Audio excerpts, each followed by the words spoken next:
Una joven británica desaparece de repente mientras trabaja como chica de compañía en Tokio. Cualquiera que conociera a Lucy sabe que no era típico de ella. Era el tipo de chica que mantenía un estrecho contacto con su familia. Su padre está desesperado y decepcionado con la respuesta policial japonesa. Fue increíblemente lenta y frustrante. Y nosotros nos quedamos pensando, ¿dónde está Lucy? ¿Dónde está Lucy? Pero la determinación de su familia para exigir justicia transformó el caso de una desaparición local en una historia internacional. Haremos todo lo que podamos. Estamos trabajando con las autoridades japonesas. Haciendo estallar la mayor persecución criminal de la historia de Japón, la investigación destapa las fantasías terribles y mortíferas de un seductor millonario. De hecho, se trata de una persona muy peligrosa, sexualmente muy peligrosa.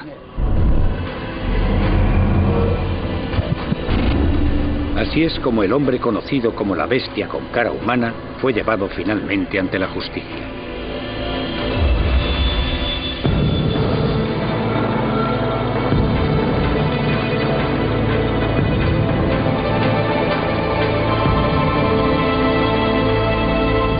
Asesinos en serie.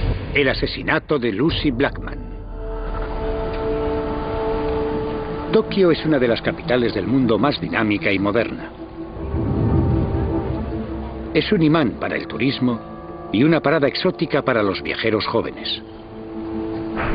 Cada año, miles de mujeres de todo el mundo se sienten atraídas por el dinero fácil que ofrece el trabajar como chica de compañía en los clubes de Tokio.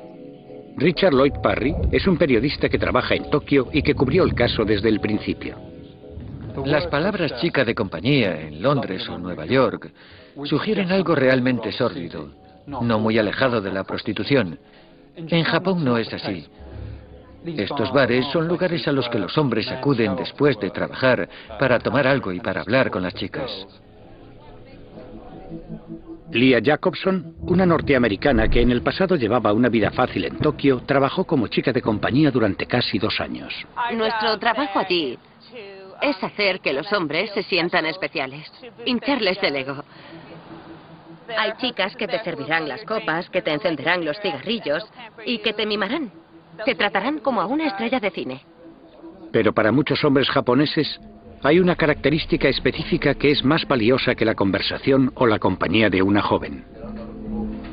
Hay muchos hombres que tienen un fetiche particular por las chicas de pelo rubio y ojos azules, y hay clubes que ofrecen ese fetiche en particular. El 4 de mayo de 2000, Lucy Blackman, una auxiliar de vuelo de 21 años de edad, llega a Tokio con su amiga Louise Phillips. Llegan para hacer algún dinero y, lo más importante, para experimentar la vibrante vida cultural de Japón.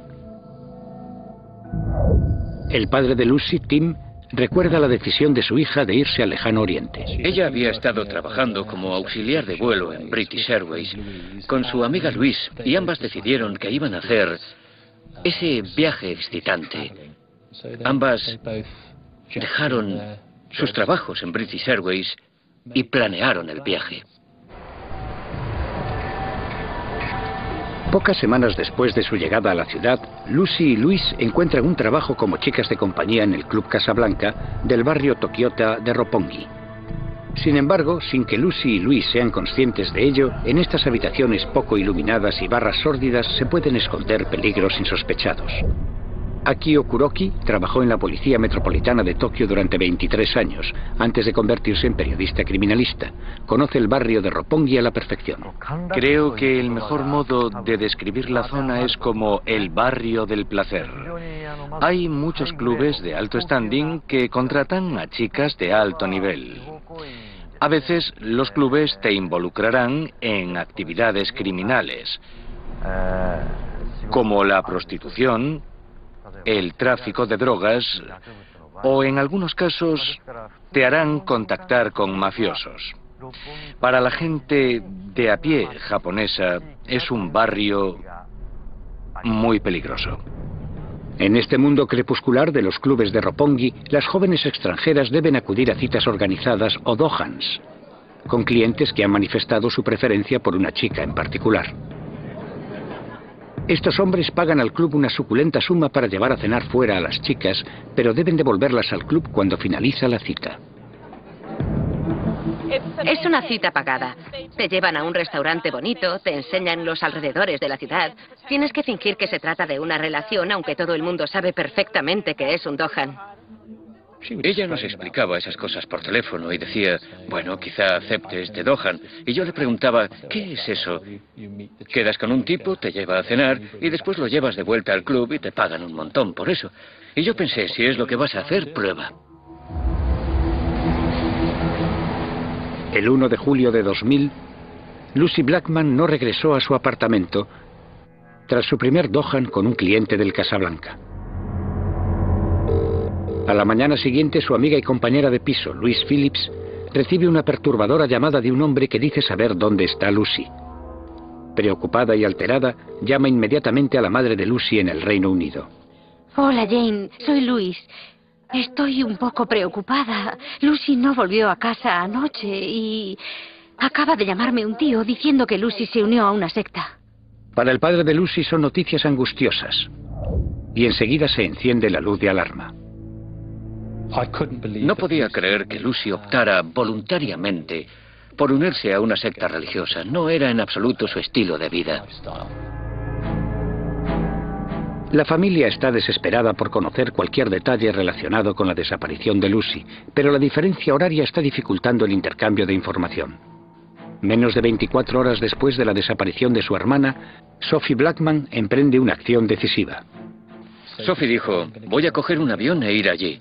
Yo dije, yo puedo hacer mucho más desde aquí, llamando por teléfono durante 3 o 4 días a tanta gente como pueda e intentando averiguar algo. Cada hora que pasa, el temor por la seguridad de Lucy aumenta. Ahora en Tokio, su hermana Sophie está en contacto con la embajada británica y con la policía metropolitana de Tokio. Sin embargo, tras 2 días en la ciudad, está desconcertada por la respuesta ante la desaparición de su hermana. Descorazonada y frustrada, llama a su padre en el Reino Unido. Sophie me llamó diciendo que no estaba llegando a ninguna parte. No estaban interesados en Lucy porque se trataba de una extranjera. Solo soy una chica, y aquí hay una especie de manía en contra de las mujeres. Las mujeres son consideradas ciudadanos de segunda clase y hasta ahora ni siquiera han registrado la desaparición de Lucy. Tim se da cuenta de que tiene que actuar inmediatamente. Sin tener ninguna pista sobre dónde empezar a buscar a su hija Lucy, se sube al siguiente avión a Tokio.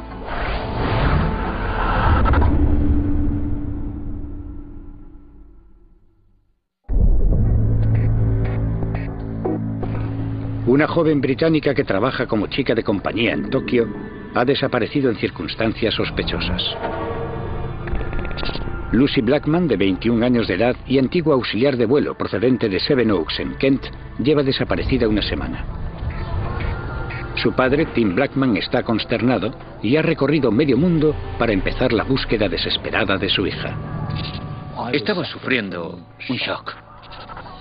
Alguien me decía algo y al momento lo olvidaba y no podía recordar quién me lo había dicho.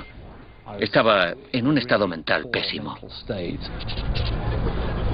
A su llegada, Tim sabe que el tiempo es fundamental, pero se queda inmediatamente perplejo y frustrado por la respuesta de la policía ante la desaparición de Lucy.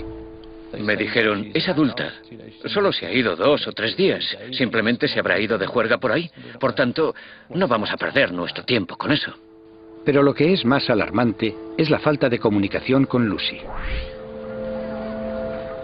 Cualquiera que conociera a Lucy sabe que no era típico de ella. Era el tipo de chica que mantenía un estrecho contacto con su amiga Louise y con su familia en el Reino Unido. Hola, Sophie. Sophie, soy yo, Lucy. Siempre estaba llamando, ¿Sí? ¿Todo bien? incluso aunque no tuviera nada que decir. Convencer a la policía de que su preocupación estaba justificada era un obstáculo que Tim y Sophie debían superar. Sophie y yo íbamos a la comisaría y nos sentábamos en una pequeña sala de interrogatorios gris de 3 metros por 2,5 y nunca pasaba nada. Era increíblemente lento y frustrante. Y cada vez que íbamos allí estábamos sentados pensando, ¿dónde está Lucy? ¿Dónde está Lucy?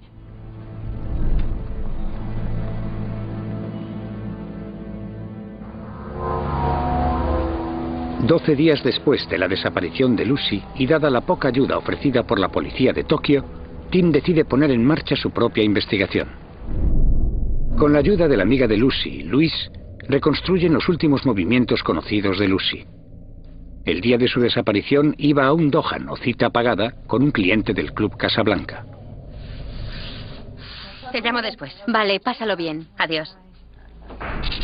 Era sábado por la mañana y Lucy salió de la casa que compartía con Louis para encontrarse con un hombre, un cliente del club.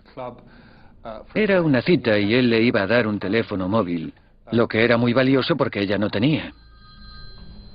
Alrededor de las 5, Lucy llamó a su compañera de piso, Louise, en Tokio. ¿Diga? Hey, Lu, soy yo. Oh, hola, Luz. ¿Todo bien? Sí, ¿y tú? Todo bien, genial. Tengo que contártelo, es genial. Me va a comprar un móvil. Llamó unas horas más tarde y sonaba enérgica, diciéndole que el hombre le había dado una botella de champán que iba a compartir con Louis.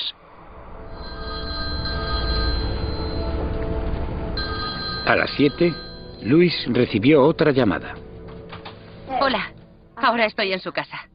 Muy bien. ¿A qué hora vuelves? ¿Qué hora es? Son las 7. Saldré en una media hora. Muy bien, vale. Vale, adiós.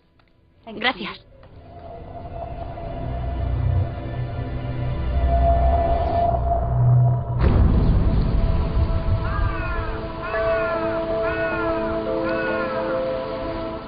Esa era toda la información que teníamos.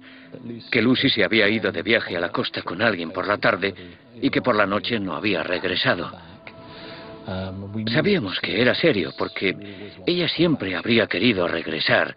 Había hecho planes con Luis para aquella noche, los cuales no cumplió y eso no era típico de Lucy. Tim acude una vez más a la policía de Tokio. Sabe que el rastro del teléfono que usó para llamar a Louis podría llevarlos directamente a Lucy. La Policía Metropolitana de Tokio nos dijo bastante categóricamente que iba en contra de las leyes japonesas investigar conversaciones telefónicas porque iba en contra de las leyes de privacidad. La familia está tremendamente frustrada. Una vez más, Tim debe continuar con la investigación sin la ayuda de la policía. Decide alertar a los medios para aumentar la repercusión pública del caso. Organiza una rueda de prensa. La posibilidad de que se haya interesado de repente en una secta religiosa el sábado por la tarde es muy improbable.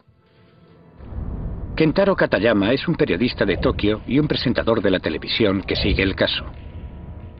La familia fue de gran utilidad durante el caso, ya que salieron por la televisión y se les veía todos los días en la calle dando panfletos y pidiendo información. El uso de Tim de los medios mereció la pena. El caso se ha ganado el interés público. Pero a pesar del aumento de la visibilidad del caso, la investigación continúa siendo lenta e infructífera. Sin desanimarse por la indiferencia de la policía, Tim encontró una oportunidad para dar más visibilidad a la búsqueda desesperada de su hija desaparecida. Cuando supimos que Tony Blair venía a Japón, nos reunimos con él y nos grabaron. Además, habló con el primer ministro japonés sobre el caso. Por tanto, en ese momento conseguimos el cenit de cobertura e importancia.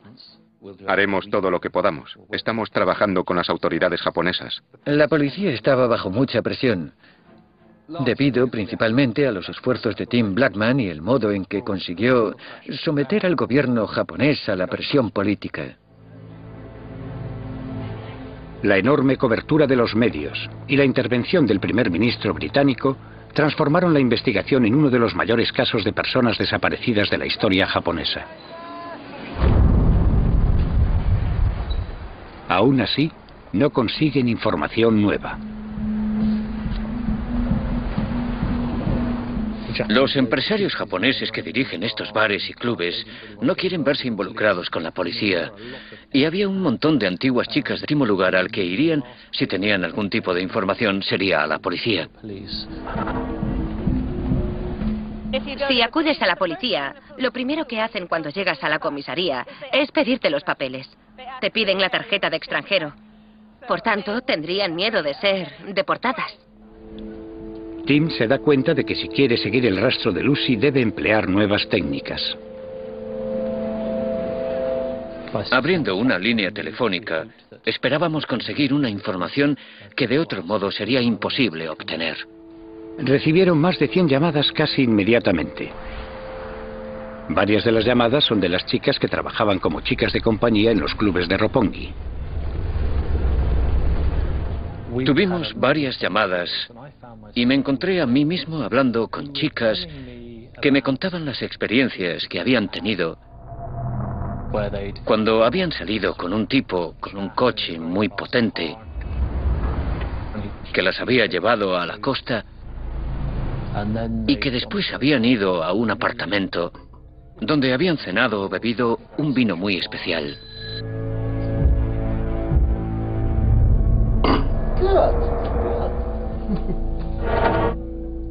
Una y otra vez, todas estas mujeres describen cómo después de beberse aquella bebida cayeron inconscientes. Se despertaban al día siguiente y se sentían fatal.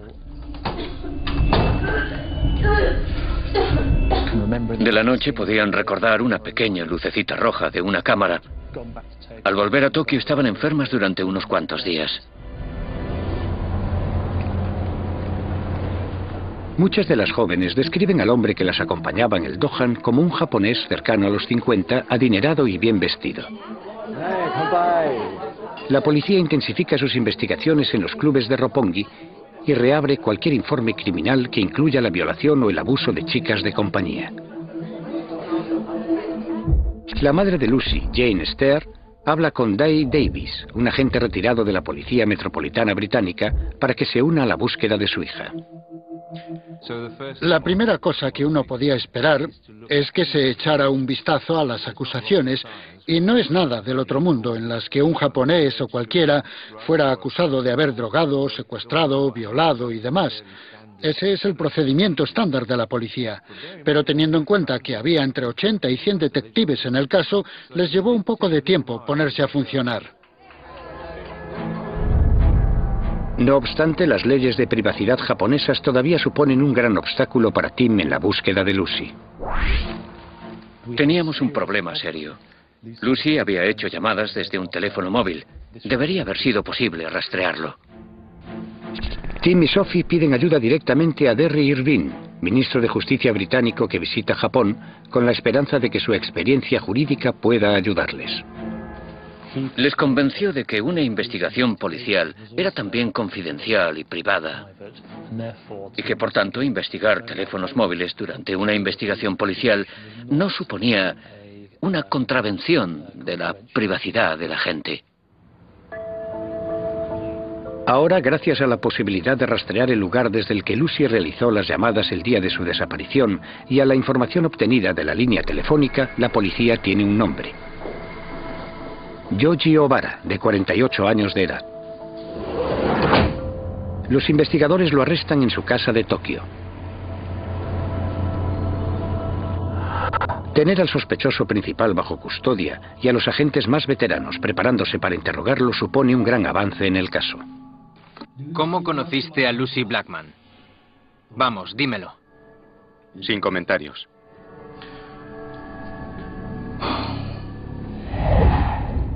No obstante, para el profesor de Derecho y fiscal retirado, el doctor Takeshi Tsuchimoto, la negación de Obara puede perjudicar al caso. Tenemos un índice de condenas de más del 99%. Lo crean o no. Esto se debe a que en Japón los jueces suelen decidir si el acusado es culpable o inocente en función de las pruebas aportadas durante la confesión del reo a la policía.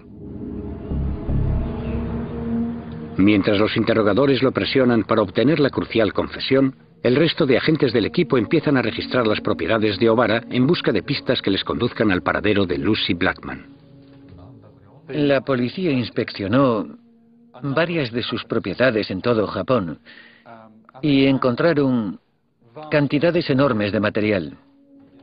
Entre una pequeña farmacia de medicamentos, la policía identificó varios botes de cloroformo que podría haber sido usado para dejar a una persona inconsciente. Se descubrieron entre 4.000 y 5.000 vídeos que fueron confiscados por la policía para su análisis. Después los investigadores encontraron un rollo sin revelar.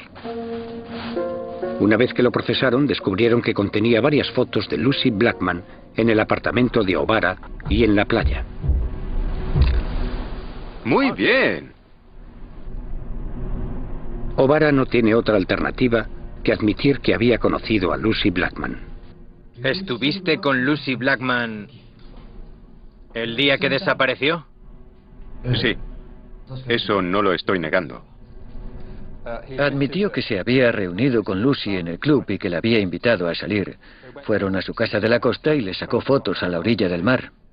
Admito que cenamos y que bebimos algunas copas. Él no negaba haber estado con ella en el apartamento, pero negaba haber tenido algo que ver con su desaparición. La dejé en la estación de tren y se marchó. ¿Cuándo se marchó, señor Obara? ¡Díganos a dónde iba! Mientras Yoji Obara permanecía en silencio, la policía investigó su pasado. Obara es un empresario millonario y seductor. Además de proceder de una familia adinerada que hizo fortuna gracias a las salas de juego, él amasó una fortuna personal gracias a la promoción inmobiliaria. Desde fuera, parece un magnate extravagante con una flota de coches de lujo. Pero aparte de eso, no se sabe mucho más. El carácter y la personalidad de Yoji Obara son en gran medida un misterio. Hay muy pocas fotos, casi ninguna, de él después del colegio, después de la infancia. Con Obara manteniéndose perseverante y callado en los interrogatorios, los investigadores continúan la inspección de sus posesiones para encontrar más pruebas en su contra. Encontraron muchos cuadernos en los que registraba sus encuentros con mujeres que iban desde la actualidad hasta su juventud. Había algunos nombres allí. No siempre podían identificar a las personas involucradas, pero en algunos casos pudieron. En un diario inquietante, Obara había garabateado: demasiado cloroformo.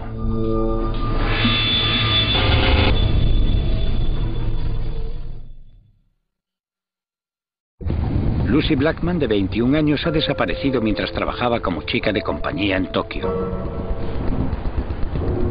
La policía ha montado una de las mayores investigaciones criminales de la historia japonesa. 4 meses después de la desaparición de Lucy, tienen a un sospechoso principal bajo custodia, un seductor adinerado llamado Yoji Obara. En la búsqueda de Lucy, la policía estudia detenidamente los diarios de Obara, que contienen cientos de nombres de mujeres. Al lado de un nombre hay garabateada una entrada inquietante: demasiado cloroformo. El nombre es Carita Ridgway. La policía profundiza en la investigación y hace un descubrimiento escalofriante. Carita Ridgway estaba trabajando como chica de compañía en Tokio en 1992. Una mañana su hermana recibe una llamada en la que le comunican que Carita está en el hospital. Se apresura en llegar para descubrir que su hermana está muy enferma.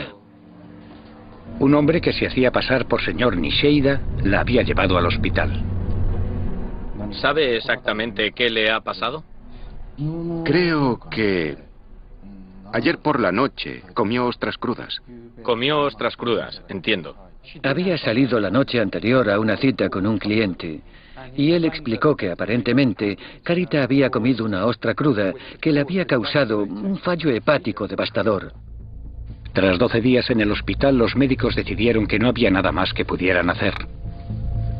El 29 de febrero de 1992, su familia estuvo de acuerdo en desconectar la máquina que la mantenía con vida.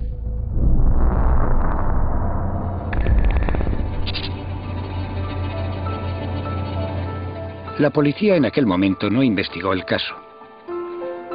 Más tarde, 8 años después, en el año 2000, y 3 meses después de la desaparición de Lucy, el caso Blackman aparece en la portada de los periódicos australianos. El antiguo novio y prometido de Carita estaba en Australia y leyó sobre el caso de Lucy Blackman y el arresto de Georgie O'Bara en un periódico australiano. Inmediatamente se preguntó si había una conexión. A pesar de que Carita Ridgway fue incinerada en 1992, todavía existía una prueba crucial. Sorprendentemente, el hospital había guardado una muestra del hígado de Carita. Por tanto, pudieron cogerlo y analizarlo una vez más y encontrar restos del cloroformo que había sido utilizado.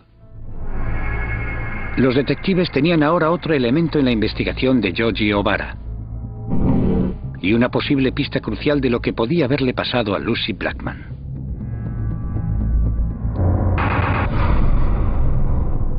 La policía vuelve a la vasta colección de vídeos en busca de pruebas y hace un descubrimiento espantoso. En un sinfín de cintas se ve cómo O'Bara enmascarado administra cloroformo y después viola a sus víctimas inconscientes. En Japón, violar a mujeres inconscientes se le llama jungokan y es un acto practicado por fetichistas sexuales. En una de las cintas de O'Bara salen a la luz las causas de la trágica muerte de Carita Ridgway. Finalmente, la policía japonesa encontró un vídeo en el que Georgie O'Bara viola a Carita Ridgway y pudieron demostrar que la causa de la muerte no fue una ostra en mal estado, sino las drogas que O'Bara le suministraba para dejarla inconsciente y poder violarla. La policía sabe que se enfrenta a un violador y asesino en serie. Acusan a O'Bara de la violación y asesinato de Carita Ridgway y de la violación de otras 8 mujeres. Las noticias llegan a la familia Blackman. Estaba leyendo aquello al igual que lo hacía todo el mundo y pensaba, vaya, este tío es realmente raro. Pero no pensé que había sido el asesino de Lucy, solo porque estaba borrando aquello de mi memoria.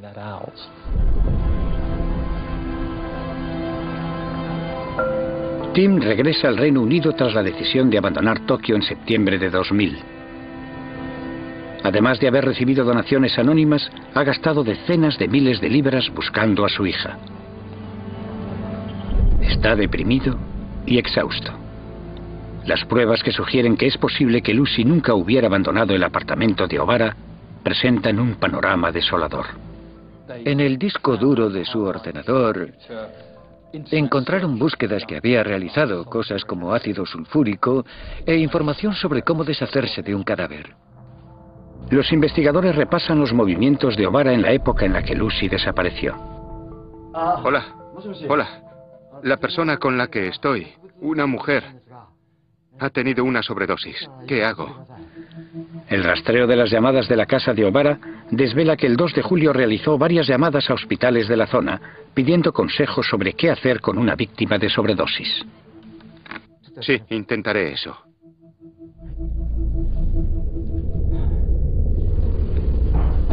El 3 de julio, el portero de su bloque llamó a la policía para quejarse de ruidos extraños procedentes del apartamento de O'Bara. Tuvo una pequeña discusión con el portero de su bloque de apartamentos y 2 policías locales acudieron y llamaron a la puerta.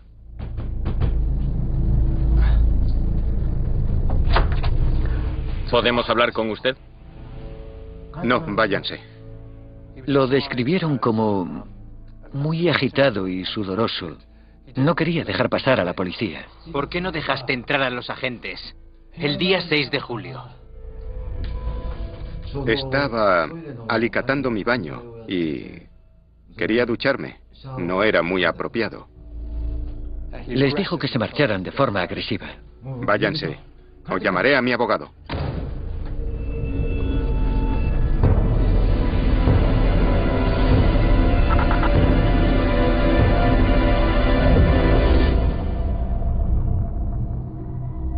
A pesar del comportamiento extraño de O'Bara en aquella ocasión, los agentes carecían del poder para llevar a cabo ninguna acción inmediata. La policía solo puede entrar en una vivienda en el caso de que observe un quebrantamiento evidente de la ley. Por ejemplo, si hubiera una mujer gritando en el interior, pidiendo auxilio. En la visita al domicilio del señor O'Bara, los agentes debieron juzgar que no era necesario o que quizá habían sido engañados por el señor O'Bara.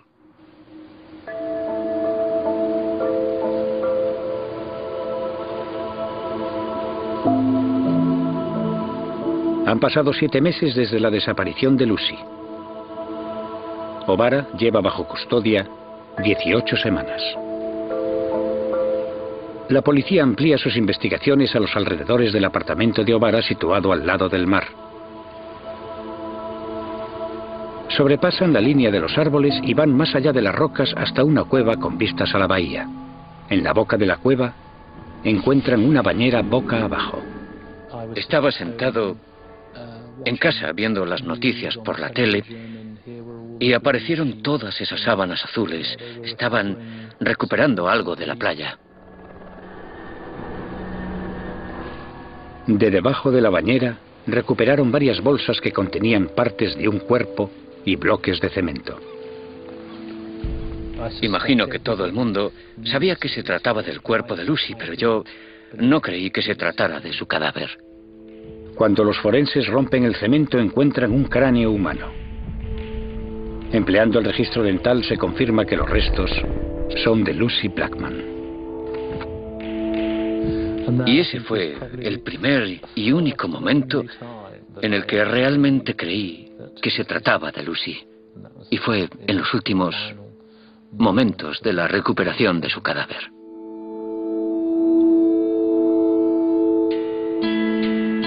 La larga búsqueda de Lucy Blackman ha llegado a un final desgarrador. La lucha para llevar a su asesino ante la justicia está a punto de comenzar. Sin embargo, Yoji O'Bara niega todos los cargos de los que se le acusa. Muy bien. ¿Y qué pasa con esto? El 7 de julio, descuartizaste el cadáver de Lucy en el baño y lo enterraste en la cueva. No voy a hacer ningún comentario. Al no obtener una confesión, el trabajo recae en el equipo forense que debe empezar a reunir pruebas de los restos de Lucy. Una prueba está clara, la herramienta para desmembrar el cadáver de Lucy. El patólogo forense, el doctor Masahiko Ueno, lo explica. Las secciones transversales de los cortes son irregulares, llenas de cortes dentados muy juntos. Cuando se utiliza una sierra, el espacio entre cada corte irregular es ancho porque el movimiento que se realiza al serrar es amplio. Sin embargo, cuando se usa una sierra eléctrica, el movimiento incluye muchas vibraciones, por tanto, la superficie del corte es muy dentada. Los tickets encontrados por la policía confirman que O'Bara adquirió una sierra eléctrica solo unos días después de la desaparición de Lucy. Pero aparte de eso, no hay más pruebas relevantes. No pudieron establecer la causa de la muerte de Lucy, no pudieron establecer exactamente cuándo murió o dónde murió. No había una pistola humeante, no había pruebas de ADN, por ejemplo, pelo o semen de O'Bara en los restos de Lucy. Y la razón era que el cadáver que había sido descuartizado había estado en el suelo durante 7 meses, en ese suelo húmedo y arenoso, y simplemente no se encontraba en las condiciones apropiadas para recoger muestras y determinar qué la había matado. La investigación ha sufrido un gran revés. Inmediatamente empiezan a surgir preguntas como ¿por qué la policía no encontró el cadáver antes? Alguna gente ha sugerido que la policía sabía dónde estaba el cadáver desde bastante antes, porque habían inspeccionado la zona con perros. ¿Por qué no habían encontrado el cuerpo? Podría ser que lo supieran y que lo dejaran allí, porque querían que Yoji O'Bara los llevara hasta él. Querían que confesara. Entonces, ¿todavía niegas los crímenes? Sí, lo niego todo. Si hicieron eso, calcularon mal. El caso de la acusación tendrá que ser construido sobre las sobrecogedoras pruebas circunstanciales que habían recopilado en contra de O'Bara. De acuerdo con la acusación, 10 o 15 años. Era un secuestrador en serie y un violador de mujeres a las que él drogaba y violaba mientras estaban inconscientes. Las llevaba a ese apartamento que tenía en la ciudad de Susie. Bien, por favor. Entrarían y él encargaría comida. Les ofrecería algo de beber. ¿Quieres beber algo? Sí, gracias. Animaría a las chicas a probar un extraño vino que les diría que procedía de la India o de Filipinas para justificar el sabor raro de ese vino con un chorro de drogas. Da buena suerte bebérselo de un trago. ¿De un trago? Si no, mala suerte. ¿Entiendes? Salud. Salud. La acusación alegó que O'Bara había dejado a Lucy inconsciente de ese modo la noche del 2 de julio de 2001. Lucy. ¡Eh!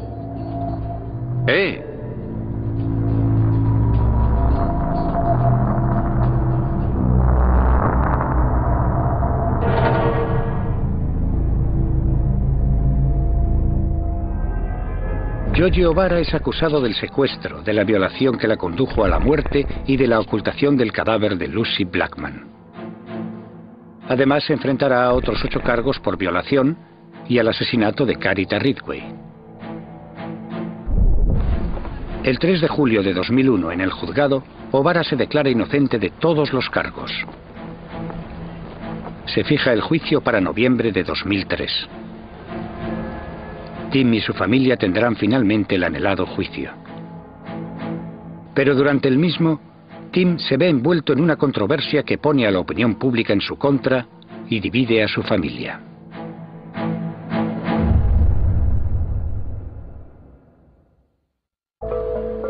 El cadáver descuartizado de Lucy Blackman, de 21 años, ha sido encontrado en una cueva al lado del Pacífico y es llevado a Tokio.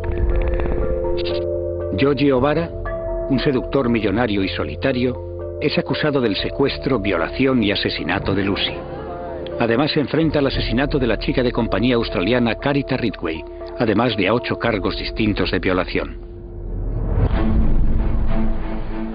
El juicio comienza en noviembre de 2003 con una cobertura mediática intensa. Para la familia de Lucy Blackman, es una experiencia apabullante. Me habían preguntado muchas veces cómo creía que iba a ser.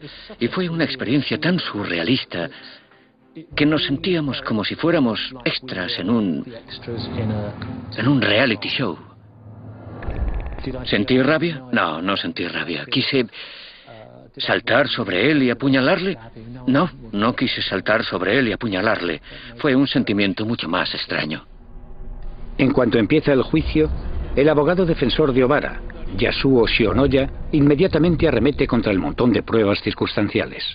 Este caso es un caso muy difícil. Hay enormes diferencias entre la acusación y la defensa. Por ejemplo, no sabemos la causa de la muerte de Lucy Blackman. Resumiendo, hay muchas cosas que no sabemos y hay muchas áreas en las que no podemos esclarecer los hechos. La defensa sostenía que no podían probar eso. No hay pruebas de que nuestro cliente, como ustedes afirman, violara, asesinara y descuartizara a esa mujer. Todas eran pruebas circunstanciales. Los abogados defensores hicieron todo lo que pudieron para exponer explicaciones alternativas para todas aquellas pequeñas pruebas circunstanciales. Para los Blackman, el juicio es increíblemente doloroso, ya que los jueces escuchan las pruebas durante una corta sesión al mes. Los progresos son agonizantemente lentos. Nos habían advertido muchas veces de que el juicio iba a ser prolongado y que iba a llevarse a cabo durante un dilatado espacio de tiempo. No había imaginado que se trataría de tantísimo tiempo.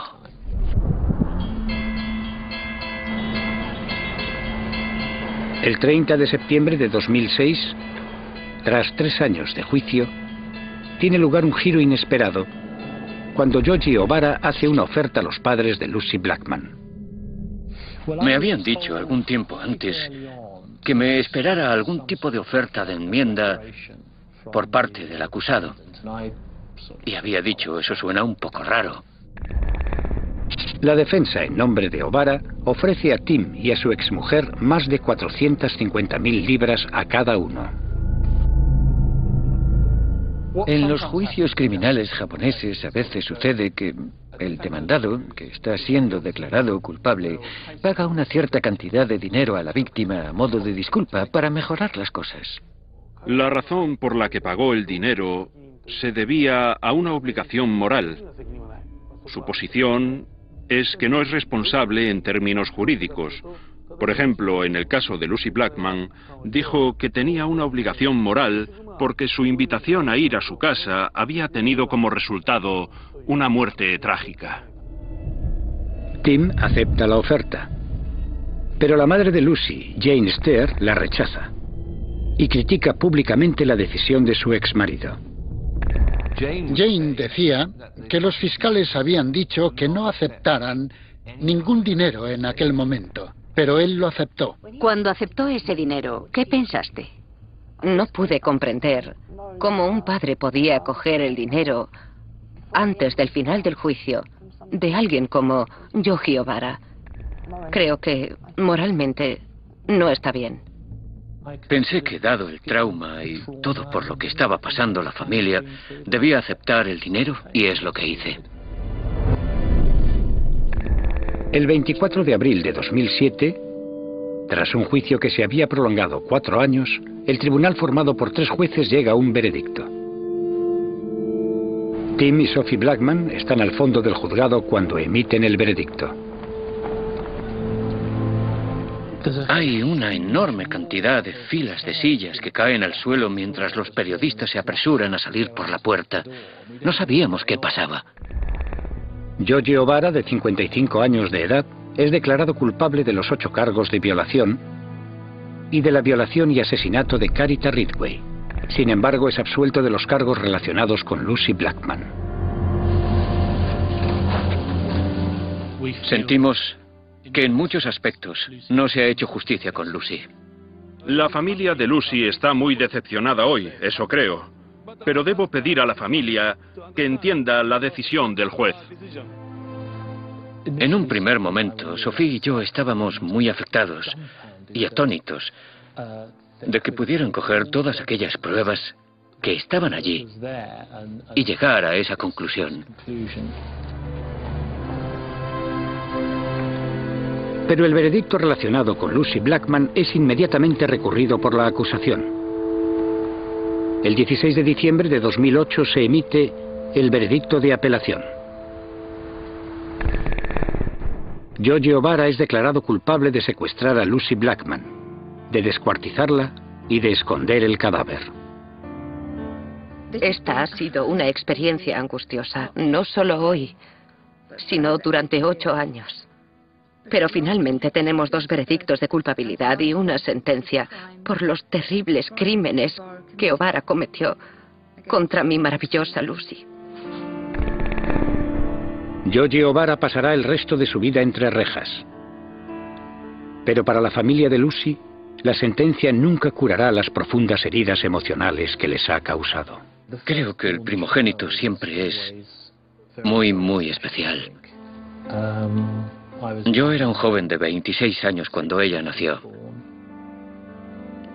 Hay una foto de ella conmigo, andando por un camino, cuando ella tenía aproximadamente 18 meses, con esa pequeña cabecita rubia justo aquí. Y todo lo que puedo ver es ese trágico camino.